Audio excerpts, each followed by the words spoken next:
Hey guys, today I'm going to show you how to create Benn TK slide transition in Premiere Pro.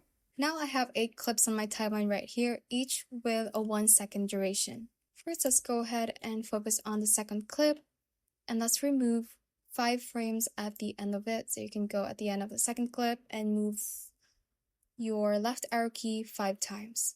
Hit Ctrl K on your keyboard and delete the excess. For the third video clip, you're going to cut 10 frames. For the fourth and until the last clip, we are going to cut 15 frames. Now let's go to the sequence tab at the top and click on close gap. Now let's select the first clip on our timeline, go to effects, and let's search for transform.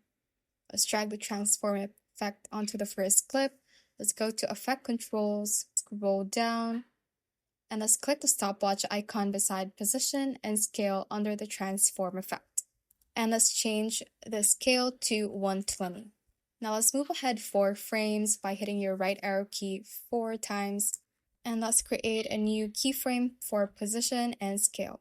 Let's move ahead 2 frames and let's change the scale back to 100.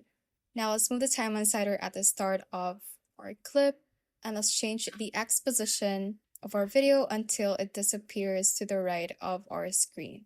To add a motion blur effect, let's uncheck the Use Composition Shutter Angle and change the shutter angle value to 360. Now let's highlight the keyframes, right-click on them, go to Temporal Interpolation, and click on Bezier.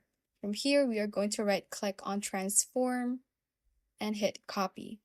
We can then select other clips and we can paste it right here, and it should have the same effect. Thanks for watching, and if you found this useful, hit that like button and subscribe for more videos like this.